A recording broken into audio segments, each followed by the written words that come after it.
अरे भौजाई आई है।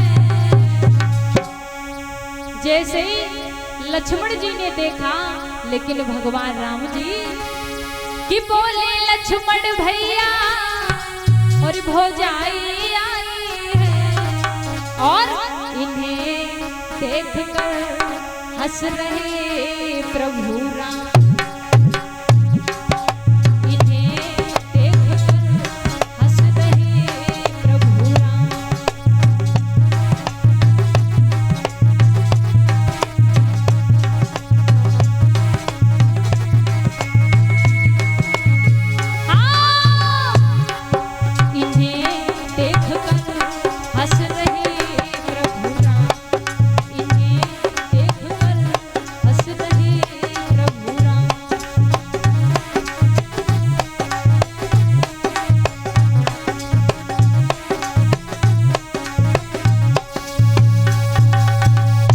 जैसे ही भ्राता लक्ष्मण ने देखा, जवाब दिया, भैया हमें लगता है हमारी भाभी जी चली आ रही है।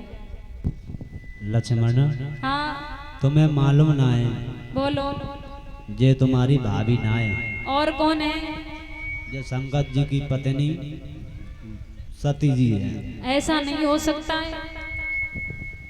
तुम मान जाओ, हमारी हम बड़े ना है, समझ आए रहे। ठीक है भैया, तो फिर ये क्यों आई, ये बात क्या है?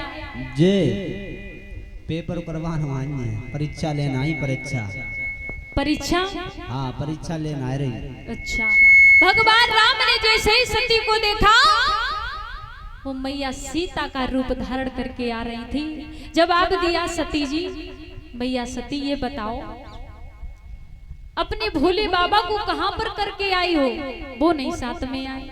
जैसे ये शब्द सुने हैं, अब तो मैया सती जो थी मन में घबराने लगी। जवाब दिया, ये मैंने क्या कर दिया, ये तो सच में भगवान निकले। अब तो भैया छिपने लगी तो क्या हुआ? अब तो भैया इधर खड़ी है उधर खड़ी है, लेकिन जहां भी जाते हैं तहां पर भगवान राम दिखाते हैं। नेत्र को बंद करती है तो नेत्र बंद करते ही इन्हें सब देवी देवता दिखा रहे हैं। मैया सीता जो है अपने श्री हरि के चरणों में बैठी हुई है, और जैसे नेत्र खोलती तो वही प्रभु राम जी खड़े हैं। अब तो सोचने लगी, अब क्या करें, अब हम अपने भोले बाबा को अपना मुख कैसे दिखलाएंगे? अरे हमने उनकी एक बात भी नहीं मानी, वो चले आए यहाँ पर उनकी परीक्षा लेने के लिए। अब सोचती हुई भैया चली है मैया सती। अरे पूछेंगे भोले बाबा जी तो उनको कहाँ बताइए।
मैया सती मन में विचार कर रही है क्या करे। भोले बाबा की एक बात भी नहीं मानी।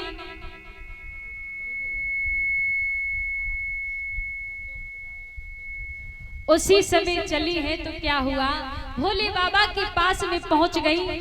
जैसे ही पहुंची देखा भोले बाबा ने जवाब दिया, कहो सती का है परीक्षा में फेल हुई या पास? हम पेपर करने ना गए। क्यों? ना बताओ, वो भगवान थे या साधारण मनुष्य थे? ए भैया जो चिल्ले पिल्ले बंद करो, सिस्टम बिगड़ जाता है।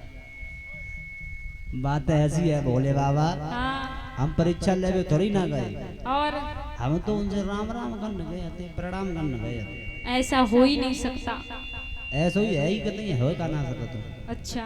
हाँ। भोले बाबा ने जवाब दिया, कोई बात नहीं सती, तुमने हमें ये छिपाकर गलत किया है, क्योंकि अपने मन में विचार किया है कि तुम मैया सीता का रूप धारण करके गई थी, इसलिए आज से हम तुम्हें अपना ये पति धर्म कभी नहीं देंगे।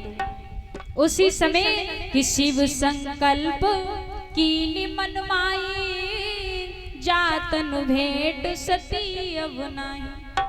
मन ही मन में विचार किया कि अब इस तन से सती का कोई अधिकार नहीं है, क्योंकि सती जो है सीता मैया का रूप धारण करके गई थी, इसलिए अब वो मेरी माँ के समान हो गई। उसी समय भोले बाबा ने समाधि को लगा लिया।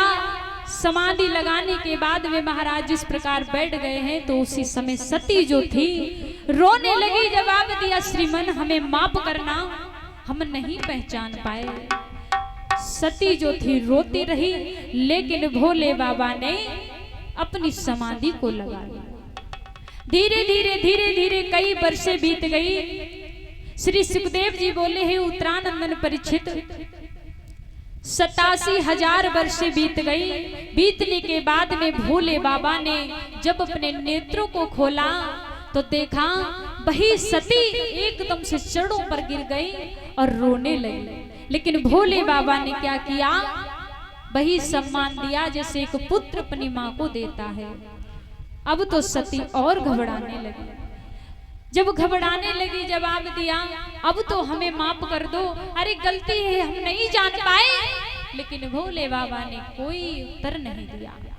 उसी समय धीरे धीरे जब वार्तालाप होने लगी तो क्या देखा, आकाश से कुछ विमान जा रहे थे, जिसपे बैठ करके सब देवी देवता जा रहे थे। तो मैया पार्वती ने, मैया सती ने फिर से एक सवाल कर दिया। भोले बाबा, हाँ हम जा कह रही, बोलो। हम जा कहते जो ऊपर जो कहा सुजात जा, तुम लोग कहाँ जा रहे ये सब? ये सब तुम्हें नहीं पता? हमें नहीं। तुम्हारे पिता दक्ष जी ने अपने यहाँ पर यज्ञ करवाया, इसलिए ये सब देवी देवता यज्ञ में जा रहे हैं, जहाँ पर इनको सबको निमंत्रण दिया है। जाको मतलब पूरी खान जा रहे। तो भोले बाबा तुमको ना जा रहे, तुम चलो। हम नहीं जाएंगे, क्योंकि हमें तो निमंत्रण नहीं मिला। कोई बात ना है, ससुराल में कबहू कबहू बिना न्योता के चले जाते हैं। बिल्कुल नहीं, सब जगह चले जाओ बिना दावत, लेकिन ससुराल में कभी मत जाना। नहीं भोले बाबा मान जाओ, कुछ नहीं कहीं है, भूल गए हुए हैं, ऐसो है ना? नहीं भूले नहीं है, तुम्हें नहीं पता। सुनो सती, डांक में गड़बड़ाई, डांक गड़बड़ाई गो है, तुम्हें नहीं पता। हाँ। एक बार ब्रह्मा जी की सभा लगी हुई थी, जहां पर सब देवता लोग बैठे हुए थे, उसी में हम भी बैठे थे।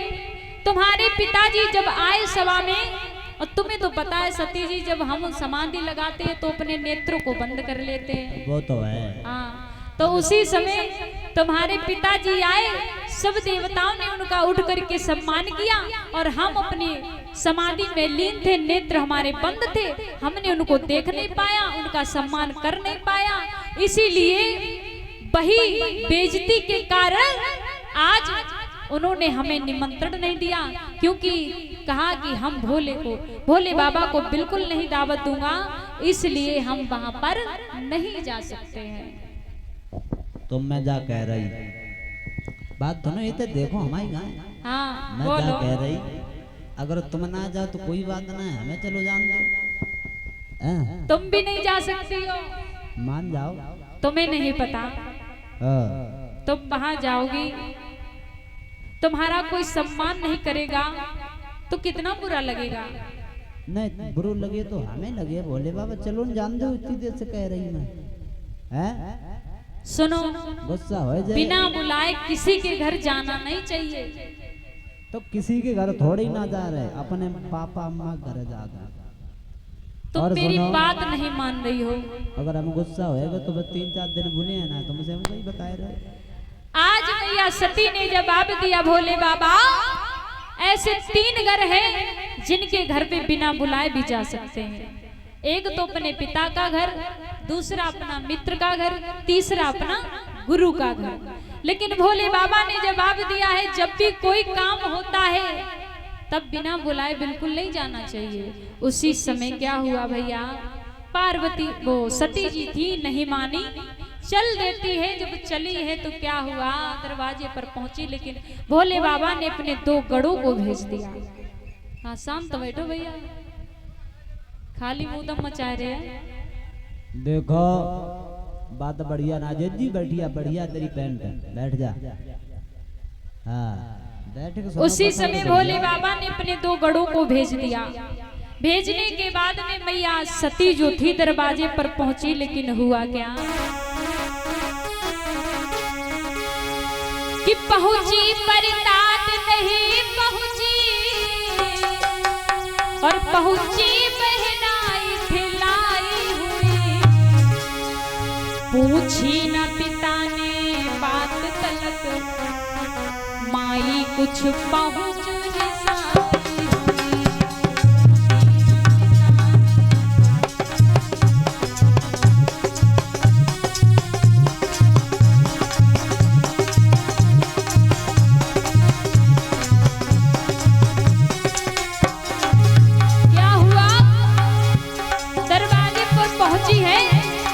किसी ने कोई कुछ बात नहीं पूछी, पिताजी ने मुख मोड़ लिया।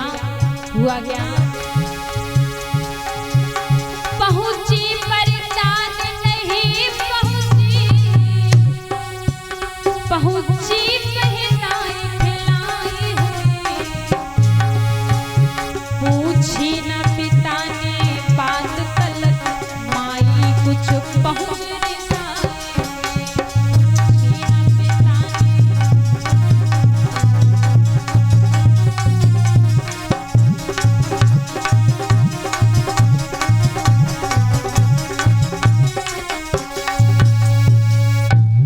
हुआ।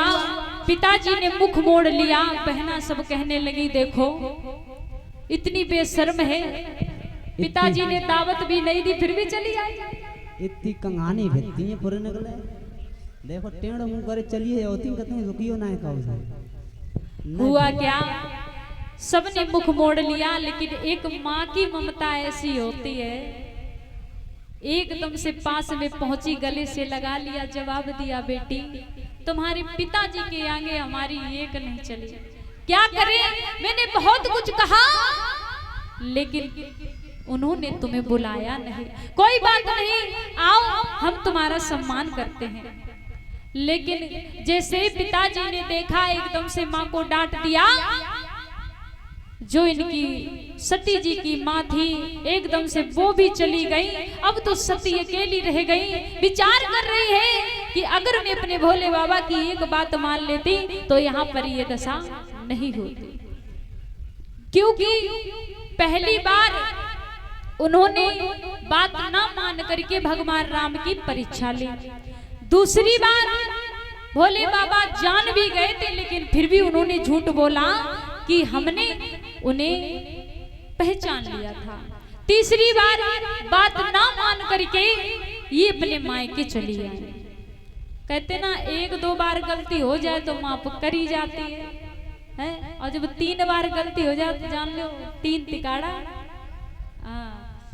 लेकिन नहीं, उसी समय मैया सती जो थी बीच आंगन में बैठ करके रोने लगी। जवाब दिया है, हमारे पति ने हमें मना किया था लेकिन हम नहीं माने। अब तो ना हम घर के रहे ना घाट के, अब तो ना मेरा मायका है ना ही मेरा ससुराल है। अब हम जाएं तो कहाँ जाएं, रो रही है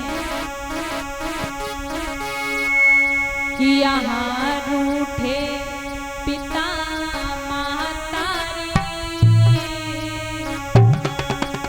और बाहर उठी गए त्रिपुरारी।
जवाब दिया है, यहाँ तो हमारे माता पिता भी हमसे रूठ गए हैं और उधर भोले बाबा भी रूठ गए हैं। अब बताओ हम जाएं तो कहाँ जाएं? आगे सोचने लगी, कोई बात नहीं, मेरा अपमान हुआ कोई बात नहीं, लेकिन यज्ञ में क्या पता हमारे पति का स्थान हो। उसी समय सोचने लगी, जैसे ही आगे बढ़ी, जहां पर यज्ञ हो रहा था देखा सभी देवी देवताओं का भाग है, लेकिन भोले बाबा का कोई स्थान नहीं है। कहते ना, अगर जो स्त्री पतिव्रता होती है उसके मायके में अगर उसकी पति की इज्जत नहीं है तो वहां पर वो रुकती नहीं है, और जो कभी पति की बात ही नहीं मानती है उनकी तो बात ही अलग है। नहीं, हमारी वो भाभी ना बनती बात है, तुम्हारी कसम लड़के भाग जाती, मैं कह तो मेहनत ना होती है। ऐसी बात है। और कहा आज जिस समय सती ने देखा कि भोले बाबा का कोई स्थान नहीं है, अब तो सोचने लगी, ना ही मैं यहाँ पर रुकूंगी और ना ही मैं अपने घर को जाऊंगी, क्योंकि हमारे पति का सम्मान नहीं है, इसलिए अब हम जिंदा नहीं रहूंगी। महाराज उसी समय श्री सुखदेव जी समझाते हैं उत्तरानंदन परीक्षित, जिस प्रकार ये विचार किया है तो मैया सती ने हुआ क्या, जा करके वहीं पर जहां पर यज्ञ हो रहा था उसी यज्ञ में अपने शरीर को छोड़ दिया और एकदम से भस्म हो जाते हैं। हुआ क्या, जिस प्रकार जाकर के भस्म हो जाती है, जो गढ़ भेजे थे भोले बाबा ने उनको मार मार करके सबने भजा दिया। जाकर के कैलाश पर्वत पर भोले बाबा को संदेश दिया कि भोले बाबा आज हमारी मैया जो सती है अपने प्राणों को छोड़ चुकी है। भोले बाबा ने जैसे ही सुना एकदम से क्रोध में आकर के अपनी जटाओं को जमीन पर पटका, उसमें से एक वीरभद्र नाम का असुर प्रकट हुआ, उसको भेज दिया कि जाओ महाराज दक्ष का शीश काट करके उसी यज्ञ में चढ़ा दो। जो ये बात कही है भैया, हुआ क्या, उसने यही किया। महाराज दक्ष का शीश काट लिया। काटने के बाद में अब तो हाहाकार मच गया देवी देवताओं में। ब्रह्मा जी कहने लगे अब तो यज्ञ पूरा तभी होगा जब भोले बाबा आएंगे। भोले बाबा को संदेशा पहुंचाया गया। भोले बाबा ने जवाब दिया मैं बिल्कुल नहीं जाऊंगा, क्योंकि इस बेइज्जती के कारण हमारी सती हमसे सती हो गई है, इसलिए अपना यज्ञ पूरा करो, लेकिन हमें नहीं जाना है।